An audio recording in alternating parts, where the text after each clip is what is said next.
Hello everyone, welcome to another Daily Gym. This is the episode for Monday, July 1st, 2024. I'm recording very late. I had a flight. I am currently in Istanbul, Turkey. And today I wanted to talk about what the hell is going on with culture. Or what the hell is going on with human culture these days. So before I boarded the flight, I saw that the Supreme Court of the United States gave a ruling on whether the president has immunity or not. And while I didn't have time to dig into the details of it, the people who I trust that were reporting on it were saying that it is quite dire, quite a large change, quite a surprising ruling in favor of giving immunity to the president for any official act. And so, I could spend the whole episode talking about that, but what I really want to talk about is, I don't think it's just happening in the U.S. I don't think, now, some people obviously in the U.S. would say, oh, it's great that it happened, and the president is facing all this harassment and everyone's out to get him, and but that's the argument I'm talking about, the argument that the whole world is out to get somebody. I saw some post, and it was talking about a poll that was done, right? Obviously, this is giving you very vague numbers, and who knows how accurate the poll is or whatnot. But curious just to explore this idea that some said that, I don't know if it was Republicans or GOP or Trump supporters or whoever that were in the poll, but said that they were in favor of giving immunity, like 70% in favor of giving it to Trump. But when asked the question of whether to give immunity to a president in general, it was like 40% or 50%. So I was just like, wow, there's such an attachment to this figure. And it seems to be happening in a lot of different countries. It seems to be happening in a lot of parts of the world where what is happening to culture? We went through a whole pandemic and we don't talk about it. We went through a whole period where we literally told people to distance from each other because if we were too close to each other, we might die or we might give something to somebody else. And so people in some countries got locked in their homes forcibly. In some countries, they got told to stay home. In some countries, they didn't really do much at all. Nothing changed much. And the impacts this had on whether people were living or dying, the impacts on people's health, but also the impacts on people's jobs, on people's interactions. I think just in general, we as humans went, oh, pandemic, oh, this might kill us. Let's distance from each other. Even if we're not distancing because of the air, we were distancing because of the disagreements that happened over whether the virus was real or whether the vaccines were not real, but whether the vaccines were helpful or harmful, whether the decisions to lock down were helpful or harmful, whether so many disagreements that I think brought so much conflict and people starting to distance from each other. And then on top of it, we have the plethora of social media. So many of us were at home doing nothing but watching news or be on social media and interacting in our bubbles, not reading a newspaper where we're subjected to multiple opinions. Obviously within the same newspaper, there's some agreement, but being stuck more and more in these bubbles, and then not even knowing what's going on in other worlds. There was something I saw somebody post the other day. There was a country concert. I don't know who it was. I can't remember the artist, but some person came on and this person was doing the person who was known for saying some phrase, I don't even know what the phrase was, and the caption for the video was like, we are living in a different world. Like, this is a totally different world. And I think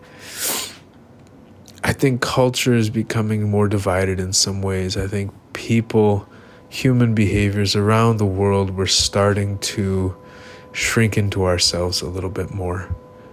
We're starting to avoid conflict more. We're starting to think that maybe we're starting to get into more conflict, and so therefore starting to think people are trying to hurt us, people don't care about us. And it's just, I think politics is the end ramification of such a thing like this. That politics are not the cause of it. Politics are often the result of it. The result of broken relationships, the result of broken families, the result of broken connections to ourselves, the results of suicidal thoughts, the result of numbing, the result of getting addicted to drugs. And I think so much of that stems from this one belief that people keep saying, that nobody cares about you, your ex never cared about you, your parents don't really care about you, men don't care about you, women don't care about you, white people don't care about you, black people don't care about you, Asians don't care about you, immigrants don't care about you. And I mean, you can pick any group. Hey, the rich people don't care about you. Hey, the poor people don't care about you, You can go like iPhone users don't care about you. We can separate it into any freaking group or any identity and say, oh, these people don't care about me. Or they're out to get me. What a miserable way to live life.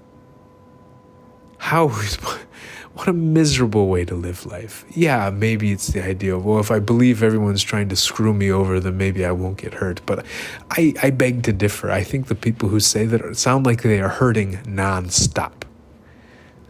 It's not people who say that don't sound very happy and very fulfilled in life and very excited and chasing their dreams. They sound more like life sucks and then you die. And I'm so tired of hearing this message. And it may seem a little bit off message or off topic to talk about this when that thing, that ruling came down from the Supreme Court. But from my opinion, laws are just codified culture. They are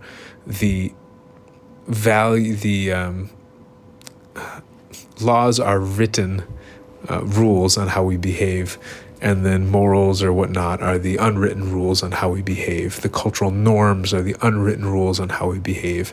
And I think a lot of cultural norms are starting to go more and more of, hey, just let it go, just leave them, just disconnect. These people don't care about you. Why would you even interact with them? And I'm so tired of seeing that message be reiterated, not just by politicians, but by other podcast hosts, by people on YouTube, by people on TikTok, by people who write books, people who get up on stages and give talks, and people who, like one-on-one family conversations, therapists saying things like this. Man, it seems to be such a pervasive belief these days, and it's frustrating me so much. Because I want people to dream, I want people to love, I want people to feel excited to live, I want people to wake up and feel it all, to feel sad, to feel angry, to feel grateful, to feel whatever they're feeling, but to feel it instead of pretending like we're not feeling these things. And to realize, man, most of us are trying our best. And even if they're not, believing that they're trying their best, believing that we are trying our best is much more likely to make us feel good. Or at least make us feel. Instead of just operating in this kind of numb fear.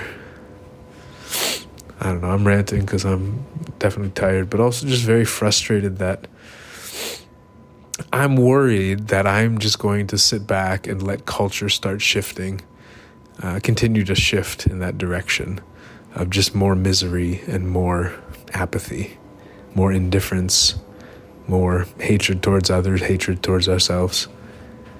And that's not what I want. I want people to have sparkle in their eyes. I want people to say that they love life, to appreciate the little moments, even if the little moments are crying, or even if the little moments are the anger that rises in the chest. To appreciate these moments and to appreciate the people around us and the efforts that they're given and the efforts that we're given. Yeah,